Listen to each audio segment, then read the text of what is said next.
los dominicanos en todo el territorio de la República. Les habla Leopoldo Payala Nipe. Como habíamos prometido, Agenda Nacional logró a su vez comprometer al amigo Daniel Pou, que no necesita mucha presentación, pero ya hemos explicado que él ahora nos favorece con su experiencia y conocimientos en materia de seguridad a pasarle balance a eso que se ha determinado, que es una de las inquietudes que existe casi en toda Latinoamérica, pero fundamentalmente en República Dominicana, sobre la seguridad ciudadana. Lo que pasa es que eso exige entonces tener una serie de conceptos muy claros, que yo creo que no están tan claros, ¿verdad, señor amigo Pou? Bueno, profesor, sí, de hecho aquí a nivel nacional vamos a tener que tratar de encontrar un lenguaje común entre las autoridades y los especialistas. Porque justamente ayer se celebró un evento del Parlamento Centroamericano, un evento regional de mucha importancia, donde acudieron expertos y autoridades de diferentes países. Dice aquí, acuerdan combatir criminalidad en la región. Sí. Lo que pasa está que del gobierno dominicano solo acudió la ministra de la Mujer, que hizo una exposición. Sí, la nueva ministra de la Mujer, Yanet Camilo, una espléndida persona, un ser humano increíble, capaz, trabajadora, un desenvolvimiento excelente. Yo le he seguido mucho en el programa de la noche del Canal 37. Sí. Noticia Interpolítica, porque ella va casi asiduamente. Sí, va con mucha frecuencia, acude con mucha frecuencia. Bueno, y acudió el señor Procurador General de la República, el nuevo, Jean Alain Rodríguez, una persona también magnífica, quien conozco desde hace muchos años. Pero hay un tema que es el tema donde están las discrepancias. El principal y es el tema conceptual pero práctico, y es el tema de las políticas públicas. Pero perdone que le interrumpa. La pregunta que yo me hago, yo me imagino que muchos dominicanos, ¿contra qué combatimos? O sea, ¿qué es lo que nosotros estamos supuestos a eliminar? Porque ahí tenemos que acaban de matar a un regidor. Sí, eso fue anoche. Pero mataron a un alcalde, que por cierto lo enterramos con honores de héroe, que yo creo que no se lo merecía. Y mataron a un capitán del ejército también ayer. Ayer. Ayer. Ese no lo tenía. Sí, está dentro del Después vemos el lío que se armó en Santiago, que lo había denunciado con antelación a Abel Martínez. Ahí hay un problema que se está cocinando y efectivamente hubo muertos. Sí. Es una cosa interna del PLD. Pero ayer también en Plaza 360 hubo una balacera por un parqueo entre dos ciudadanos. O sea, ¿qué cóctel más complicado tenemos? No, entonces tenemos algunas iniciativas, por ejemplo, el amigo Hito Bisonó se ha embarcado en empujar el proyecto del control de las armas de fuego. Y yo pregunto, si van a controlar los permisos legales, ¿quién se va a encargar de controlar las armas en manos de los criminales? Bueno, que deben sumar, según un diagnóstico que yo hice hace unos 6 años, para la Facultad Latinoamericana de Ciencias Sociales, en República Dominicana, para esa época, lográbamos proyectar, eso fue un trabajo de 3 años intensos, 3 años en que nosotros nos íbamos incluso a medianoche a acompañar a la policía a los registros para ver cuáles eran las situaciones que se presentaban. Una noche asombrosa en lo que es el malecón de la zona oriental. En 2 horas y pico se incautaron 32 armas de fuego. En el malecón de Villa Duarte, lo que le llaman el malecón de Villa Duarte, 32 armas de fuego. Ahí habían armas de fuego. El principal problema de armas de fuego ilegales eran que su origen estaba en la política. En las armas que se distribuyen en República Dominicana en las campañas políticas o que distribuyen o que distribuyen los políticos a sus militantes, que muchas terminan. Hay gente que habla de la frontera con Haití, no es que la mayoría de esas armas terminan en manos de los delincuentes, porque sobre todo las de los partidos perdedores Bueno, se ven sin empleo después que le dieron un arma para... Tampoco le dan el permiso. Entonces no le dan el permiso, entonces tiene la necesidad económica y entonces lo que hace es que le venden a los actores del delito. A propósito de Haití, yo recuerdo que cuando se interceptó aquel encargo que llevaba el señor Quirino, pues lo interceptaron en la carretera Duarte a medio camino, que yo no sé por qué no lo dejaron llegar hasta Santiago. No lo dejaron llegar. Para poder saber por qué vía se ¿Cuál iba. Era el destino final? No, y por qué vía se iba. No, el destino de Estados Unidos. Digo, el destino sí, pero el destino es en territorio dominicano. ¿Cuál vía era? A propósito de eso, con un día de diferencia, atraparon en la misma carretera Duarte a un tipo, un camionero, lo detienen y iba armado hasta los dientes. Y entonces lo han cuestionado. Y todas esas armas. Y, bueno, allí hay un haitiano con un saco. Que estaba vendiendo todo tipo de armas y los que pasaban se pagaban y le compraban armas. Todo tipo de armas. Sí. Entonces, de verdad, cuando uno dice, bueno, el otro día en el vecindario nuestro, en Bellavista, le tirotearon a un empresario español. Sí.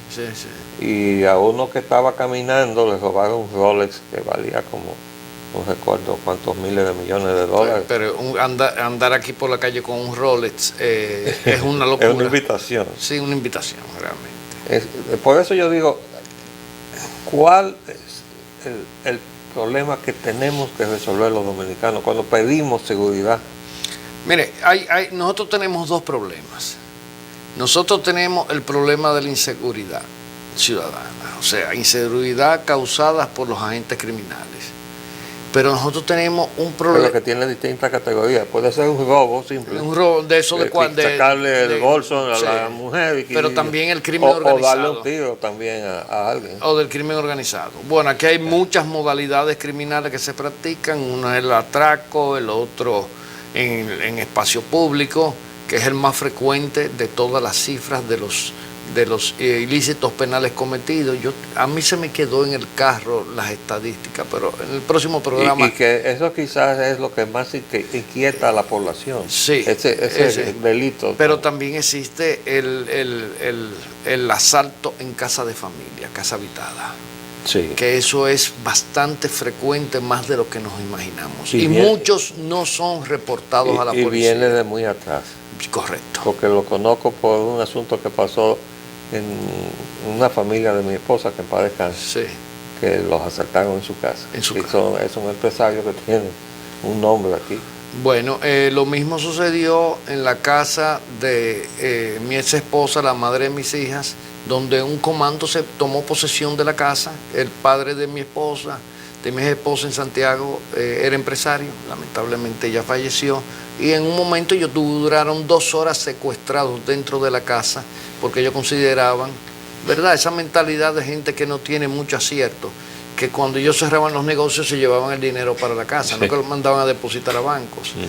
Bueno, terminaron robando joyas, un dinerito de desenvolvimiento diario que hay en una familia donde hay varios vehículos, vamos a decir 10 o 12 mil pesos, y cosas menores, pero con una situación de muy alto riesgo de peligrosidad, porque uno de ellos, por lo visto, era una persona que ingería drogas y empezaba a tener el mono, la necesidad de ingerir drogas, y se estaba mostrando hostil, agresivo y muy nervioso.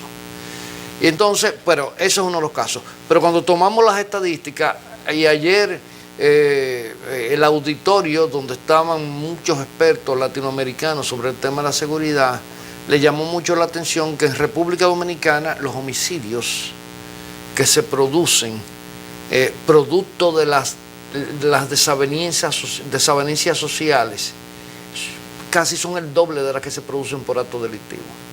Y usted sabe algo más, los accidentes de tránsito producen más muertes violentas que todos los conflictos sociales de delito, de conflictividad social que tiene el país. Prácticamente lo supera en un 60%.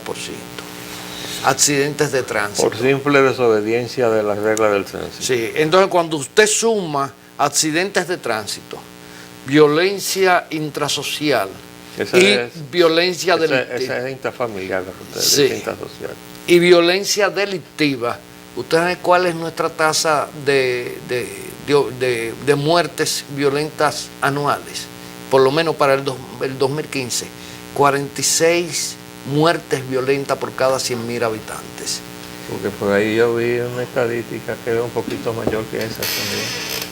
Pero ahora que veo ese... Escúchame, los suicidios también están tomando un auge tremendo, a punto de que alcanzan casi 5 suicidios por cada 100.000 habitantes. Pero van acompañados de los feminicidios.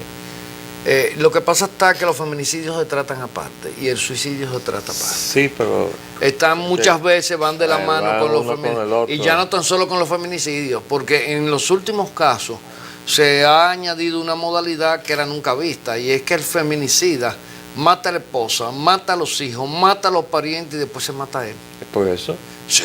O sea, te digo yo que el suicidio está acompañando al feminicidio. Entonces ayer el señor Procurador General de la República habla de que el Estado está estableciendo políticas criminales y tal, y que se va a actuar, pero realmente cuando él habla de política criminal, el concepto queda reducido a su mínima expresión, porque lo que está hablando son de programitas aislados que no tienen la capacidad de desarrollar la sinergia suficiente para convertirlas realmente. Pero yo creo, amigo mío, en políticas de Estado.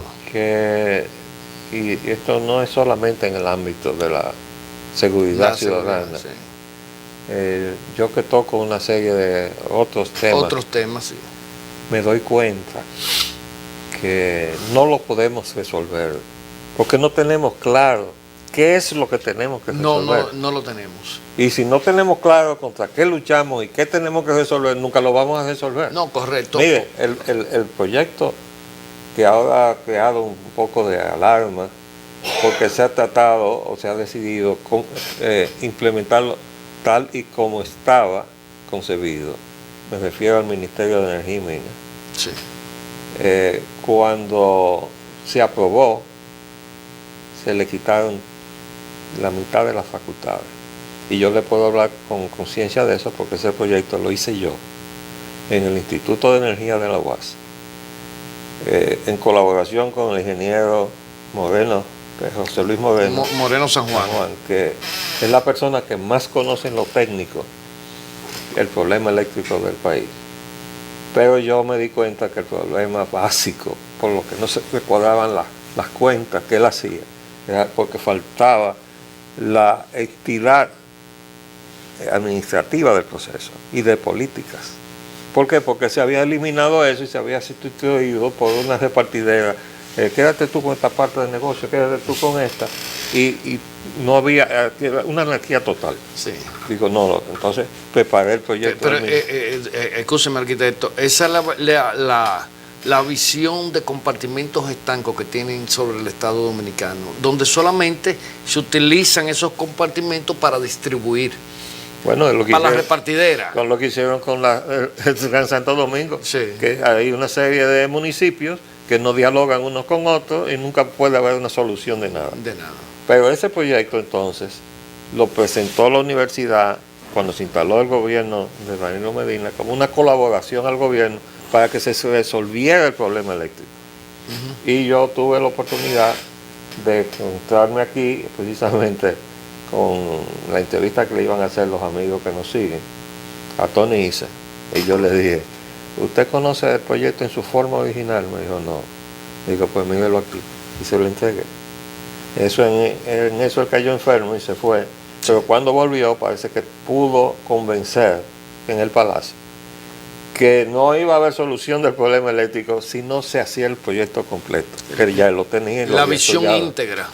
Y entonces han comenzado a hablar de eso y lo que se ha producido es un pánico en Wall Street.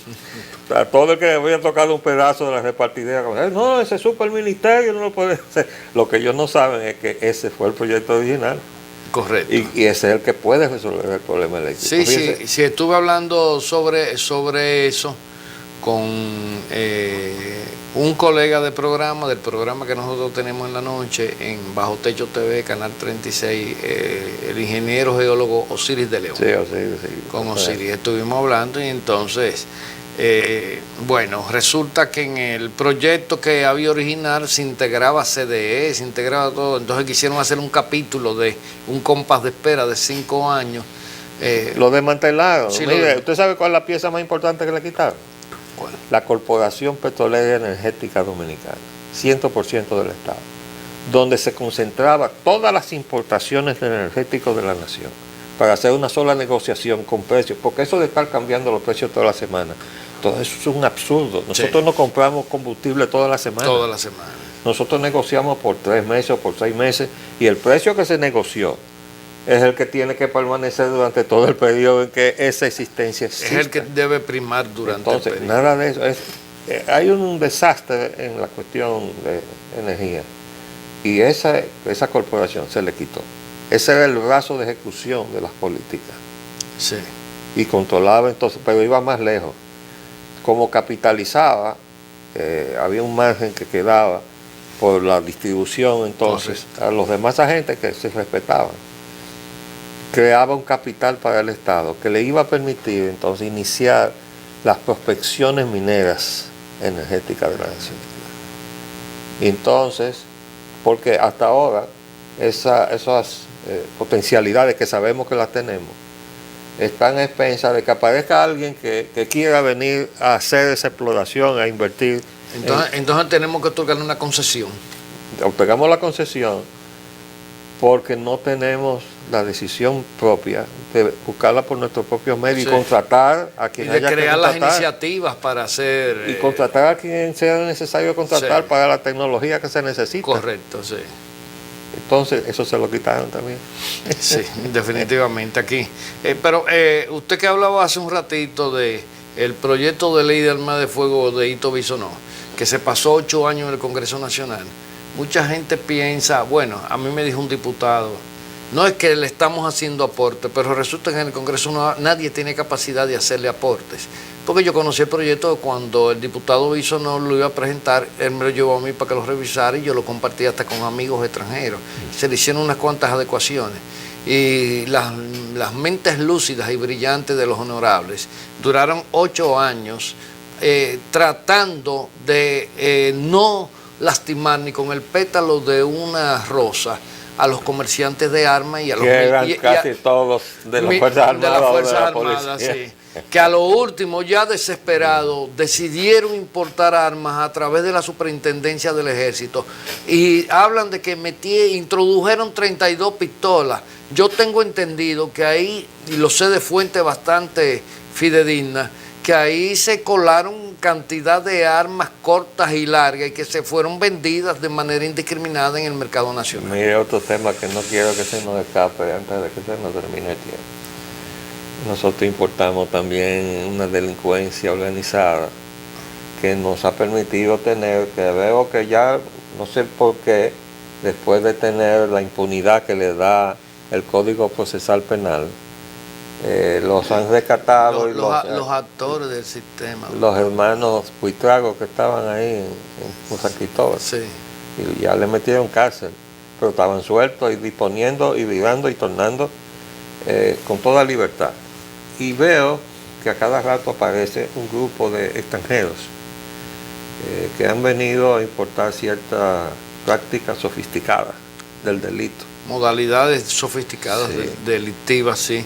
Sí, bueno, lo que pasa está que hay un puente que quizás no ha crecido tanto, pero existe desde hace mucho, entre colombianos, venezolanos y dominicanos, sobre todo en áreas que tienen que ver mucho con la falsificación, clonación de tarjetas de crédito, falsificación de identidades, cheques, documentos y tráfico de personas. No, y además vienen supuestamente a invertir y lo que vienen es a llevarse dinero. Bueno, ya tenemos con los bancos que están sobre la palestra muy buenas experiencias. Lo que pasa está que en este país todavía tenemos el complejo de Guacanagarit. Aquí de que se aparece un extranjero con 3 pesos debajo del brazo le abrimos las puertas y hasta lo condecoramos, Sí. lo hacemos coronel honorífico de la policía, se toma una foto con el presidente Sí, y después, debajo de un retrato de Juan Pablo Duarte. de Juan Pablo Duarte, para más Inri.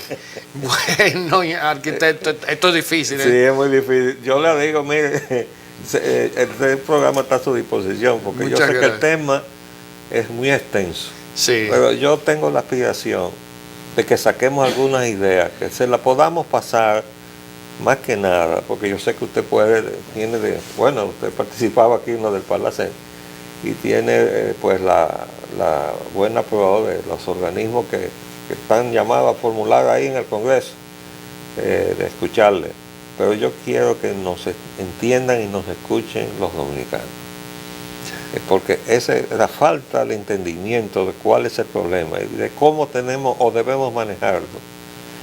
Y quizás reforzamos un poquito desde aquí las gestiones que usted puede estar haciendo por allá. Sí, una de las cosas principales que yo le digo a la gente, que el Estado no se puede comportar por instintos o pareceres particulares. El Estado tiene que trabajar sobre diagnósticos sectoriales, con visiones integrales, y no puede estar pensando en negociar las soluciones. Las soluciones son las que Pero van... que ese es el mecanismo del Código Procesal Penal, que pone al Estado y a la justicia a negociar con los delincuentes. Bueno, eso es esa modalidad norteamericana donde los Estados Unidos calculan este juicio va a salir por $7 millones. Si negociamos con el delincuente nos sale por $500,000, No, así y- que vamos a negociar con él. No, y negociamos con él para que nos dé información para llegar donde otros. Sí, para donde llega donde otro. Pero eso tiene sus puntos, sus luces, pero también Pero tiene tiene sus muchas sombras. oscuridades. El problema es que aquí es el único sitio donde yo he visto casos donde el Estado negocia para que el imputado no diga lo que se necesita. Sí, exactamente. Es el caso inverso. Todo lo inverso. Y el caso más patente de eso es el caso de Sobeida, la ex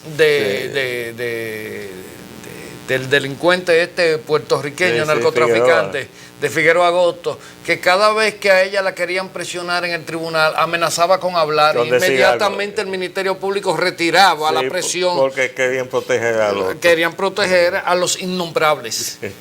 Bueno, Gracias por arquitecto, venir y atender mi invitación, pero vamos a tratar de sistematizar el examen del problema, a Sí, ver por- cómo logramos. Lo que pasa es que el entramado es complejo y pesado, eso es lo que nos sucede, y por eso siempre tenemos que nos diluimos un poco. No, bueno, pero además porque el ambiente vive diluyéndolo, porque cuando uno coge esto y ve que los retos eran de Carlos, bueno, ese es otro aspecto, ¿qué es lo que está pasando con los secuestros? Bueno, yo tuve la oportunidad de hablar con el doctor Sarita y dijo que eso fue una chapuzada del Ministerio Público. Bueno. Amigos televidentes, nos vemos entonces en otra oportunidad otra vez con la ayuda del amigo Daniel Poe a seguir con este tema que ya sabemos que es el primero de sus temas de inquietud. Les habló Leopoldo Espaillat Anita. Hasta luego.